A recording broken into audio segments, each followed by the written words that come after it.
अस्सलाम वालेकुम dear students, welcome to Irfan science academy. I am your physics instructor Ahmed Saeed. बेटे जैसा कि हमने सेकेंड ईयर फिजिक्स को शुरू किया था और उसके हमने तकरीबन काफ़ी सारे टॉपिक्स जो हैं वो पढ़ लिए हैं।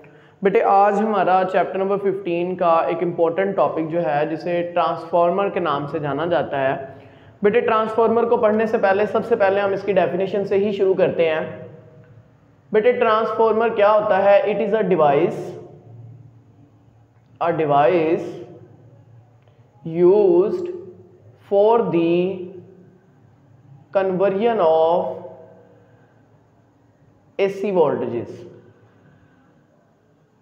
AC वोल्टेजेस की कन्वर्जन के लिए जो डिवाइस यूज की जाती है उसे हम क्या कहते हैं? ट्रांसफार्मर कहते हैं। बेटे सबसे पहले इसकी थोड़ी सी हिस्ट्री को हम थोड़ा सा यहाँ पे एलैबोरेट करते हैं।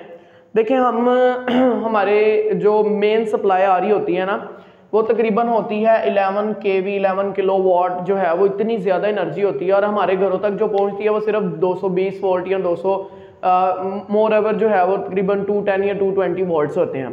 बेटे ये एनर्जी रिड्यूस कैसे हुई, एनर्जी कम कैसे हुई?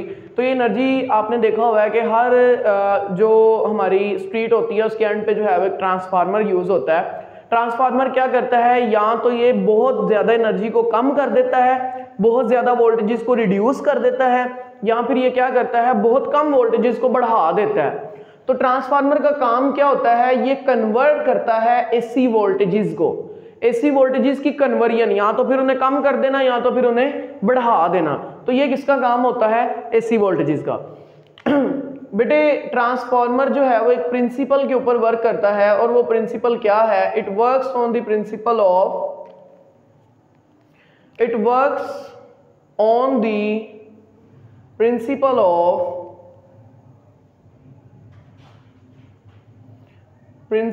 Of mutual induction. बेटे ये म्यूचुअल इंडक्शन के प्रिंसिपल के ऊपर काम करता है। अब म्यूचुअल इंडक्शन क्या है? हमने पहले पढ़ा हुआ है कि हमारे पास अगर इस तरह की दो कॉइल्स मौजूद हैं, जैसे मैं यहाँ पे एक कॉइल ये वाली ड्रॉ कर रहा हूँ, उसको हमने बैटरी के साथ जोड़ा हुआ है, और एक कॉइल जो है वो हमने उसको किससे जोड़ा हुआ है? गैल्वानोमीटर के साथ जोड़ा हुआ है। तो बेटे एक कॉइल में करंट के गुजरने की वजह से क्या होगा? उसमें मैग्नेटिक फील्ड प्रोड्यूस होगी, और वो मैग्नेटिक फील्ड जब इस कॉइल के अंदर से गुजरेगी तो वो इसमें क्या पैदा करेगी? एक इंड्यूस्ड ईएमएफ पैदा करेगी, जिसकी वजह से करंट फ्लो होगा और ये गैल्वानोमीटर हमें डिटेक्शन देता है। तो म्यूचुअल इंडक्शन क्या है कि एक कॉइल में जो है वो करंट की तब्दीली की वजह से दूसरी कॉइल में हम क्या प्रोड्यूस करते हैं? करंट प्रोड्यूस करते हैं। तो ये फिनोमेना क्या है? म्यूचुअल इंडक्शन का फिनोमेना है। बेटे अब इसकी थोड़ी सी कंस्ट्रक्शन की तरफ चलते हैं। कंस्ट्रक्शन में हम सबसे पहले जो है वो इसकी डायग्राम बनाएंगे कि डायग्राम क्या है।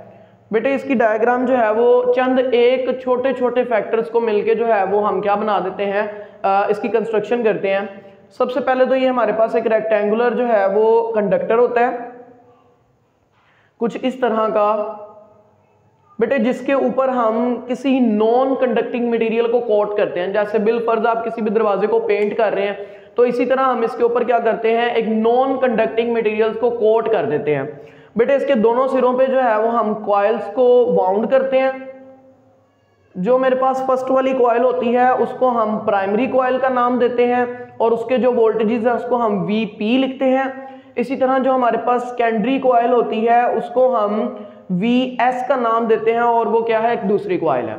बेटे सबसे पहले तो म्यूचुअल इंडक्शन का फिनोमेना, इसमें हमने कॉइल्स को अलग-अलग सर्किट में जोड़ा हुआ है, लेकिन ट्रांसफार्मर में क्या होता है कि ये दोनों कॉइल्स एक ही रेक्टेंगुलर ट्रे के ऊपर जुड़ी हुई हैं। तो बेटे ऐसा क्यों हुआ? इसकी सबसे बड़ी वजह यह है कि जब इस कॉइल के अंदर से करंट गुजरेगा और मैग्नेटिक फील्ड लाइंस प्रोड्यूस होंगी ना, तो बेटे ये magnetic field lines maximum flux के साथ इस कॉइल के अंदर से गुजरे।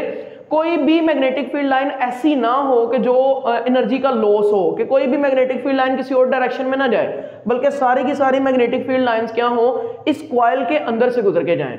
बेटे इसकी वर्किंग को देखते हैं। अब ट्रांसफार्मर वर्क कैसे करता है? बेटे ट्रांसफार्मर इस तरह वर्क करता है कि हम प्राइमरी जो है वो वोल्टेजेस होते हैं, जैसे मैंने आपको शुरू में बताया कि 11 kV का पीछे से जो है वो हमारे पास आउटपुट आ रहा है, और ट्रांसफार्मर को वो 11 kV प्राइमरी वोल्टेजेस मिलते हैं। जब करंट इस कॉइल के अंदर से गुजरता है तो क्या प्रोड्यूस होना शुरू हो जाती है? मैग्नेटिक फील्ड लाइंस बेटे मैग्नेटिक फील्ड लाइंस क्या जब वो इस कॉइल के अंदर से गुजरती हैं तो यहाँ पे हमें क्या मिलता है, उसका आउटपुट मिलता है। बेटे जो हम यहाँ पे पोटेंशियल डिफरेंस प्रोवाइड करते हैं वो होता है इनपुट, और जो हमें यहाँ पे मिलता है वो क्या होता है, उसका आउटपुट होता है। बेटे अब इनपुट वोल्टेजेस और आउटपुट वोल्टेजेस को हम कंपेयर करते हैं विद रिस्पेक्ट ऑफ डेरिवेशन।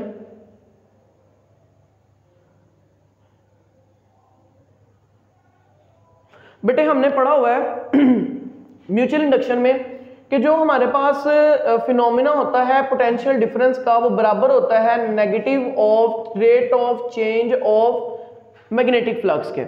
अगर मैं प्राइमरी कॉइल की बात करूं तो यहाँ पे क्या आएगा हमारे पास, यहाँ पे आ जाएगा प्राइमरी के वोल्टेजेस और यहाँ पे क्या आ जाएगा, प्राइमरी के नंबर ऑफ टर्न्स। तो मैं इसको इक्वेशन नंबर 1 का नाम दे देता हूँ। इसी तरह अगर हम सेकेंडरी की बात करेंगे तो सेकेंडरी के लिए भी बिल्कुल सेम यही इक्वेशन होगी, लेकिन यहाँ पे क्या यूज होगा, सेकेंडरी वोल्टेजेस और सेकेंडरी नंबर ऑफ टर्न्स। इसको हम इक्वेशन नंबर 2 का नाम दे देते हैं। बेटे आप इक्वेशन नंबर 2 को डिवाइड कर दें इक्वेशन नंबर 1 के साथ। जब आप डिवाइड करेंगे तो ये बन जाएगा Vs over Vp is equals to minus NS del phi over del t, और नीचे क्या आ जाएगा हमारे पास NP del phi over del t. बेटे जो वैल्यूज कैंसिल आउट होती है उनको कैंसिल आउट कर देते हैं, ये वैल्यू से कैंसिल, माइनस माइनस से कैंसिल, तो हमारे पास जो रेशियो आएगी वो क्या होगी, Vs over Vp is equals to NS over NP। बेटे देखें हमें नजर आ रहा है कि जो प्राइमरी के वोल्टेजेस हैं वो सेकेंडरी के नंबर ऑफ सेकेंडरी के जो वोल्टेजेस हैं वो सेकेंडरी के नंबर ऑफ टर्न्स के डायरेक्टली प्रोपोर्शनल है, और जो प्राइमरी के वोल्टेजेस हैं वो प्राइमरी के नंबर ऑफ टर्न्स के डायरेक्टली प्रोपोर्शनल है। अगर मैं क्या करना चाहता हूं, मैं प्राइमरी पे पोटेंशियल डिफरेंस या आउटपुट इंक्रीज करना चाहता हूं, तो बेटे सिंपल आपने क्या करना है, सेकेंडरी के नंबर ऑफ टर्न्स को क्या कर देना, इंक्रीज कर देना। अगर ये इतने हैं तो इनको और बढ़ा दें, तो इससे आप क्या कर सकते हैं, सेकेंडरी का आउटपुट बढ़ा सकते हैं। और अगर आप क्या करते हैं, उनको कम करना चाहते हैं, तो फिर सिंपल आपने क्या करना है, नंबर ऑफ टर्न्स को रिड्यूस कर देना। तो इस तरह हम क्या कर सकते हैं, प्राइमरी और सेकेंडरी के वोल्टेजेस को कंट्रोल कर सकते हैं। बेटे ये हमने नंबर ऑफ टर्न्स की रेशियो में फाइंड किया था। अब हम इसको विद रिस्पेक्ट टू पावर देखते हैं कि पावर की फॉर्म में ये किस तरह वर्क करता है। बेटे पावर का फॉर्मूला होता है अगर हम पोटेंशियल डिफरेंस को करंट से मल्टीप्लाई कर दें। इसी तरह सेम प्राइमरी के वोल्टेजेस होंगे तो यहाँ पे क्या आएगा P, और यहाँ पे जो है वो हमारे पास क्या आएगा, यहाँ पे करंट की वैल्यू के साथ भी IP आ जाएगा और यहाँ पे भी P आ जाएगा। इसी तरह अगर सेकेंडरी की बात करते हैं तो यहाँ पे Vs और Is आ जाएगा। बेटे मुझे नजर आ रहा है कि जो प्राइमरी के, अगर हम किसी आइडियल ट्रांसफॉर्मर की बात करते हैं, आइडियल ट्रांसफॉर्मर हमें क्या बताता है कि जितनी पावर आप प्राइमरी को देंगे उतनी ही पावर आपको क्या मिलेगी, सेकेंडरी पे भी मिलेगी। तो अगर दोनों की पावर बराबर है इन आइडियल केस, तो फिर इनकी जो जनरेट होने वाले पोटेंशियल डिफरेंस और करंट है वो भी आपस में क्या होंगे, बराबर होंगे। बेटे इसको थोड़ा सा चेंज कर लें, वोल्टेजेस को उधर ले जाएं, बन जाएगा Vs ओवर Vp, और यहाँ पे क्या आ जाएगा Is ओवर Ip। बेटे इस तरह हम क्या कर सकते हैं, इस रेशियो की मदद से हम करंट की वैल्यू को भी क्या कर सकते हैं, कंट्रोल कर सकते हैं, और पोटेंशियल डिफरेंस को भी कंट्रोल कर सकते हैं। बेटे देखें अगर आप सेकेंडरी पे करंट की वैल्यू को रिड्यूस करना चाहते हैं तो ये देखें इसकी जो रेशियो है वो क्या है, इनवर्सली प्रोपोर्शनल है। अगर आप पोटेंशियल डिफरेंस को कम करना चाहते हैं तो आप करंट की वैल्यू को क्या करें, बढ़ा दें। तो इस तरह आप क्या कर सकते हैं, इनकी परसेंटेजेस को भी कंट्रोल कर सकते हैं। बेटे अब आ जाती है इसकी टाइप्स। बेटे ट्रांसफार्मर की हमारे पास दो टाइप्स होती हैं, एक हमारे पास होता है स्टेप अप ट्रांसफार्मर और दूसरा हमारे पास होता है स्टेप डाउन ट्रांसफार्मर। बेटे स्टेप अप ट्रांसफार्मर का मतलब क्या है, आपका मतलब एनर्जी को इंक्रीज कर देना। एनर्जी इंक्रीज कैसे होगी कि अगर मैं इनपुट को कांस्टेंट रखता हूं और मुझे आउटपुट क्या चाहिए, मैक्सिमम चाहिए, तो फिर हमें क्या करना पड़ेगा, नंबर ऑफ टर्न्स। मुझे देखें अब यहां पे क्या चाहिए, मुझे पोटेंशियल डिफरेंस सेकेंडरी पे मैक्सिमम चाहिए, तो मुझे सिर्फ क्या करना पड़ेगा, नंबर ऑफ टर्न्स को इंक्रीज करना पड़ेगा। किसके, सेकेंडरी के। तो स्टेप अप ट्रांसफार्मर में क्या होता है, number of turns of coil greater than the number of turns of primary coil. बेटे इसमें जो है वो सेकेंडरी के नंबर ऑफ टर्न्स जो है वो प्राइमरी के नंबर ऑफ टर्न से ग्रेटर होते हैं, ज्यादा होते हैं, ठीक है। स्टेप डाउन ट्रांसफार्मर में अब सेम वही उल्ट प्रोसीजर होगा कि नंबर ऑफ टर्न्स जो है वो प्राइमरी के सेकेंडरी की निस्बत क्या होते हैं, लेस होते हैं।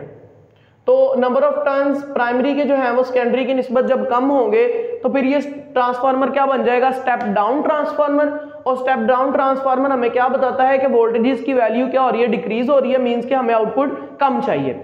अब हमारे घरों में जो ट्रांसफार्मर यूज होता है ना वो स्टेप डाउन ट्रांसफार्मर होता है। देखें पीछे से अगर 11 किलोवाट जो है वो एनर्जी आ रही है, पावर आ रही है, तो हमारे घरों तक कितनी पहुंचती है, सिर्फ 220 वोल्ट। तो बेटे 220 वोल्ट रिड्यूस होके आई है, तो वहां पे कौन सा ट्रांसफार्मर होगा, स्टेप डाउन ट्रांसफार्मर होगा। बेटे देन एक फर्दर हमारे पास एक आइडियल ट्रांसफार्मर भी होता है जिसकी हमने बात यहाँ पे की है। उसका मतलब ये होता है कि ये हमें जितनी पावर आप प्राइमरी पे देंगे ना, ये आपको बिल्कुल सेम वही एनर्जी किस पे देगा, सेकेंडरी पे भी देगा। तो जितनी इनपुट होगी उसकी उतनी ही क्या होगी, आउटपुट भी होगी। और ये एक आइडियल केस है, ये सिर्फ फिजिक्स में ही जो है वो एग्जिस्ट करता है, इसके अलावा ये किसी और जगह पे अप्लाई नहीं होता। उसकी रीजन ये है कि अगर आप इनपुट प्राइमरी को देते हैं तो कुछ अमाउंट ऑफ एनर्जी लॉस हो जाती है। वो लॉस क्यों होता है, वो लॉस जो है वो कुछ अमाउंट ऑफ एनर्जी हीट की फॉर्म में लॉस हो जाता है, और इसके अलावा जो है कुछ अमाउंट ऑफ एनर्जी जो है वो वायर्स की रेजिस्टेंस की वजह से भी कम हो जाती है। तो जितनी आप इनपुट देते हैं ना रियल केस में, उतनी आपको आउटपुट नहीं मिलती।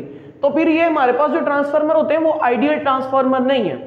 बेटे इसके अलावा अगर आप ट्रांसफार्मर की एफिशिएंसी मालूम करना चाहते हैं कि वो ट्रांसफार्मर कितना वर्क कर रहा है, उसकी सलाहियत कितनी है, तो सिंपल रेशियो जो है वो हमारे पास क्या है, आपने क्या करना है, जितने आपके आउटपुट वोल्टेजेस हैं उसको आपने इनपुट वोल्टेजेस के साथ डिवाइड करना है और देन उसको आपने 100 के साथ मल्टीप्लाई कर देना है। इससे हमें पता चल जाएगा कि वो ट्रांसफार्मर हमें कितनी एफिशिएंसी दे रहा है। बेटा ये था हमारा आज का टॉपिक। ये एक इंपॉर्टेंट लॉन्ग क्वेश्चन है जिसको एक दफा दोबारा एक्सप्लेन किया जा रहा है। इसमें बेटे हमने डेफिनेशन पढ़ी है, इसका वर्किंग प्रिंसिपल पढ़ा है, देन हमें कंस्ट्रक्शन पढ़ी है उसकी, उसके बाद हमने उसकी वर्किंग देखी है with respect to number of turns और विद रिस्पेक्ट टू पावर, उसके बाद हमने टाइप्स ऑफ ट्रांसफार्मर पढ़ा है और लास्ट पे हमने एफिशिएंसी की बात की है।